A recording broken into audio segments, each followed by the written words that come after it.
Saika, welcome to the lofty classes. तो आज जो है हम लोग पॉलिटी के लेक्चर को ही आगे बढ़ाते हुए हम समझेंगे। हम पढ़ रहे थे संसद की सदस्यता की समाप्ति। इसमें से एक मुख्य रीजन था समाप्ति का आपका एंटी डिफेक्शन लॉ।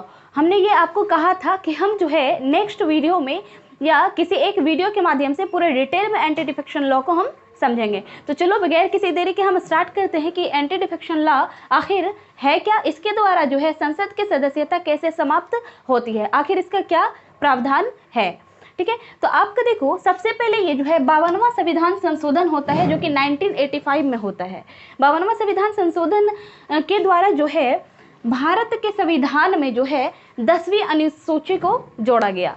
ठीक है, तो उसके बाद जो है इसी में 10वीं अनुसूची में जो है आपका दल बदल अधिनियम पाया जाता है, यानी कि दल बदल अधिनियम को इसमें बताया गया है पूरी डिटेल में।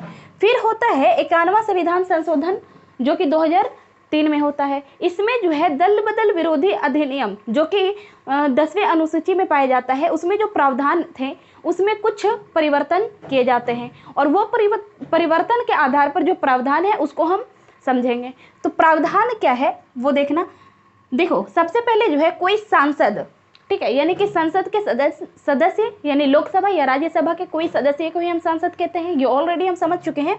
कोई सांसद या विधान मंडल के सदस्य अपने सदन से जो है वंचित कर दिया जाएगा। ठीक है, हम यही पढ़ ही रहे थे कि सांसद या तो फिर विधानसभा जो है, विधान मंडल जो है यानी कि विधानसभा या तो फिर विधान परिषद के जो सदस्य है वो अपने सदस्य जिससे जो है उसकी सदस्यता समाप्त हो सकती है, अपने स्थान से जो है वो रिक्त हो सकता है। यदि कैसे रिक्त हो सकता है इसके तहत एंटी डिफेक्शन लॉ के तहत, तो जिस दल के टिकट पर सदन के लिए निर्वाचित हुआ है यदि उस दल के सदस्यता से त्यागपत्र दे दे।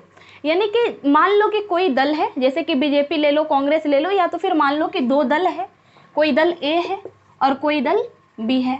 मान लो कि ए दल से जो है वो टिकट से विजय होता है, ए दल की टिकट से वो विजय होता है यानी कि निर्वाचित होता है, और यहीं से इसकी सदस्यता क्या हो जाती है, से त्यागपत्र दे देता है। मतलब वो चाहता है कि हम जो है बी के पार्टी में शामिल हो जाए और इसलिए जो है ए की सदस्यता से वो क्या कर देता है, त्यागपत्र दे देता है, और ऐसा करने पर जो है उसकी सदस्यता समाप्त हो जाएगी। ठीक है, दूसरा प्रमुख रीजन ये है कि दल के निर्देश के विरुद्ध यदि सदन में मतदान करता है। मतलब होता कुछ यूं है जैसे कि एक है आपका ए है दल और एक बी है, सपोज कर लो। ठीक है, यानी कि एक जो है सदन का नेता है यानी कि पक्ष का दल है और एक विपक्षी दल है। ठीक है, या तो फिर अदर जो दल है छोटे छोटे। ठीक है, तो इसमें जो है जो एक दल है मान लो कि ए है, ठीक है, वो चाहता है कि कोई मान लो प्रस्ताव पारित हुआ है संसद में। ठीक है, कोई प्रस्ताव पारित होना है और उसमें जो है मान लो कि ए जो है उसके जो नेता है वो चाहते हैं कि ये प्रस्ताव पारित ना हो। ठीक है, और जब वोट दिलाया जाता है बहुमत में तो कहता है कि वोट जो है आपको इसमें नहीं करना है, मतलब आपको हाँ में आंसर प्रस्ताव में नहीं देना है बल्कि नहीं कहना है इसमें। लेकिन वो जो सदस्य है वो उसके अपोजिट कर देता है। ठीक है, यानी कि जो प्रावधान है, जो निर्देश दिया गया है उसके विरुद्ध अगर कार्य करता है तो भी इसकी सदस्यता समाप्त हो जाती है, क्योंकि इससे ये बात का पता चलता है कि ये तो हमारे दल में जरूर है लेकिन कहीं ना कहीं ये जो है हमारे विपक्षी दल के नेता से क्या है, मिला हुआ है, यानी कि ये हमारे विरुद्ध है। तो इससे क्या हो सकता है कि इस पार्टी को नुकसान हो सकता है। इस वजह से जो है हमारा जो एंटी डिफेक्शन लॉ है उसके तहत जो है इसकी सदस्यता समाप्त हो सकती है। फिर एक प्रमुख रीजन क्या है वो समझना। दल के द्वारा निर्देश दिए जाने पर भी यदि सदन में उपस्थित ना हो या उपस्थित होकर भी मतदान करे, सेम ही बात है। मतलब कि कहता है कि प्रस्ताव पारित हो रहा है, आपको जो है हमें ज़्यादा से ज़्यादा वोट जो है देना है नाम में, ताकि हमारा ये प्रस्ताव जो है पारित ना हो। ठीक है, अब जो है उसके जो पार्टी के जो सदस्य है वो अगर एब्सेंस कर जाता है, मतलब एब्सेंट रहता है, वो उपस्थित नहीं होता है सदन में। ठीक है, तो उपस्थित नहीं होगा तो भी उसका वोट क्या होगा, गिना नहीं जाएगा। वोट नहीं गिना जाएगा तो क्या हो जाएगा, कम हो सकती है, हो सकता है कि विपक्षी दल ही का बात माना जाए और प्रस्ताव पारित हो जाए। ठीक है, या तो फिर उपस्थित तो हो जाता है सदन में लेकिन वो वोट नहीं देता है। हमने बहुमत में ये चीज़ समझा था कि वोट तभी मतलब मान्य होता है जब हम वोट भी देते हैं, उपस्थित होने के साथ साथ जो है हम वोट भी देते हैं, तभी उसका वैल्यू होता है मत का। ठीक है, तो इसलिए जो है अगर उपस्थित हो और फिर भी वोट नहीं करता है उसके पक्ष में, तो भी इसकी सदस्यता क्या हो जाती है, समाप्त हो जाती है। आप जो है इसकी स्क्रीनशॉट ले सकते हैं। तो नेक्स्ट पॉइंट आपका है, यदि कोई निर्दलीय सदस्य किसी दल की सदस्यता ग्रहण कर लेता है, मतलब कि अगर कोई निर्दलीय सदस्य किसी दूसरे दल का सदस्य हो या तो फिर कोई दल का सदस्य नहीं है, फिर भी वो किसी सदस्य का जो है सदस्यता ग्रहण कर लेता है, तो ऐसी स्थिति में भी जो है उसकी सदस्यता रद्द हो जाएगी। किसके तहत? तो एंटी डिफेक्शन लॉ के तहत। ठीक है, उसके बाद अगला जो बिंदु है वो कह रहा है, यदि कोई मनोनीत सदस्य 6 माह के पश्चात दल बदल कर ले। हमने जाना था कि संसद के सदस्य, ठीक है, या तो फिर ये भी हम पढ़ेंगे आगे कि विधान मंडल के जो सदस्य है उसमें 2 तरह के सदस्य होते हैं, एक आपका निर्वाचित सदस्य होता है और एक मनोनीत सदस्य होता है। तो मनोनीत सदस्य जो होता है वो राष्ट्रपति के द्वारा जो है नियुक्त होता है। तो ये अगर 6 माह के पश्चात जो है अपना दल क्या कर लेता है, चेंज कर लेता है। अगर वो किसी दल ए के सदस्य है और वो बी के पार्टी में वो जाना चाहता है या तो फिर चला जाता है, तो ऐसी स्थिति में भी उसकी सदस्यता रद्द हो जाएगी। वो ना तो ए का पार्टी रहेगा और ना ही बी का। ठीक है, फिर आगे जो है वो क्या कह रहा है कि यह अधिनियम लोकसभा और विधानसभा के अध्यक्ष तथा राज्यसभा और विधान परिषद के सभापति पर जो है लागू नहीं होता है। मतलब ये जो अधिनियम का जो लॉ है, यानी इस अधिनियम कहता है तो जो है अगर दल बदल कर लेता है कोई व्यक्ति, अपना दल परिवर्तित कर लेता है या जो हमने बिंदुओं को पढ़ा है उनके विरुद्ध कार्य करता है, तो उसकी सदस्यता क्या हो जाती है, समाप्त हो जाती है। लेकिन यहाँ पर कुछ लोग जो है इसके अपवाद है। वो कौन कौन है?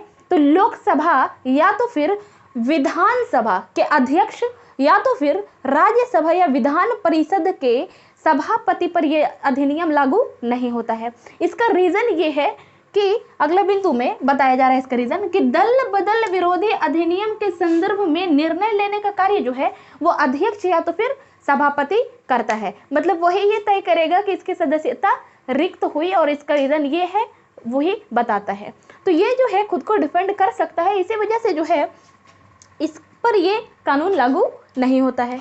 ठीक है, लेकिन जब अध्यक्ष या सभापति दल बदल विरोधी अधिनियम के तहत निर्णय लेता है तो उनके निर्णय का न्यायिक पुनर्वलोकन हो सकता है। और ये है जो है किहोटो होलोहन केस 1992 आता है, जिसमें जो है कहा गया, ठीक है, एक केस उभर कर सामने आता है सुप्रीम कोर्ट के सामने, और वो है आपका किहोटो होलोहन केस।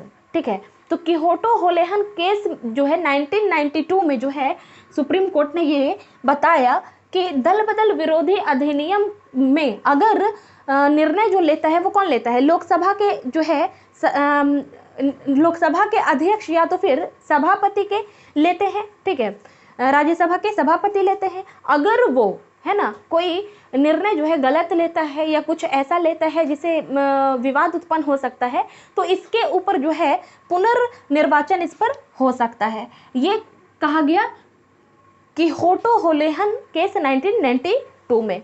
अगला बिंदु कुछ यूं है कि जब 91वां संविधान संशोधन 2003 होता है, ठीक है, तो उसमें बताया गया कि पहले जो है, इससे पहले यानी कि जो 91वां संविधान संशोधन 2003 में होता है, इससे पहले जो प्रावधान थे तो उसमें क्या था कि दल में फूट यानी कि स्प्लिट, ठीक है, और विलय दोनों जो है दल बदल अधिनियम के क्या थे? अपवाद थे। होता कुछ यूं था कि अगर कोई पार्टी ए है, उसके कुछ सदस्य या एक सदस्य जो है वो सदस्य मतलब दूसरे पार्टी में जाना चाहता है या तो फिर वो चाहता है एक अलग ही दल का मांग करता है। सपोज कर लो कि कोई दल ए है, उसमें कुछ लोग मिल करके वो चाहते हैं कि हम अपना अलग पार्टी बनाए, ठीक है, अपना दल अलग बनाए।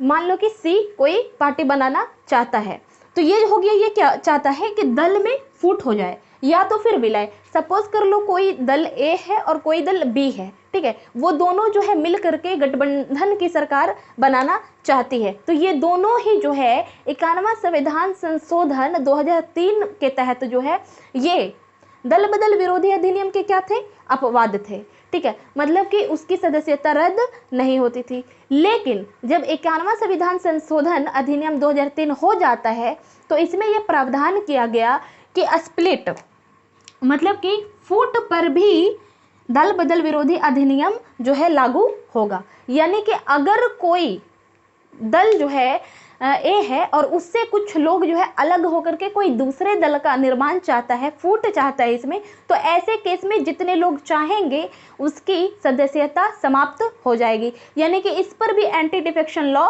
लागू होगा और उसकी सदस्यता इसके तहत समाप्त हो जाएगी। लेकिन अब भी जो है इसका जो मर्जर था यानी मर्ज था, विलय था, वो अभी भी दल बदल विरोधी अधिनियम के अपवाद है। यही रीजन है कि हम देखते हैं कि अभी भी गठबंधन की सरकार चलती है, ठीक है। इस तरह से आपका एंटी डिफेक्शन लॉ फिनिश होता है। और कोई भी डाउट हो तो आप हमें हमारे कमेंट सेक्शन में कमेंट करके बता सकते हैं। और अगर आप हमारे चैनल पे न्यू है तो चैनल को सब्सक्राइब कर दें, वीडियो अच्छा लगता है तो लाइक कर दें, अपने फ्रेंड्स को भी शेयर करें और सब्सक्राइब करने के बाद जो है बेल आइकन को आप ऑल पे कर दें ताकि हमारे चैनल के द्वारा अपलोड किए गए वीडियो का नोटिफिकेशन आप तक पहुंच पाए। Thank you, thanks for watching me.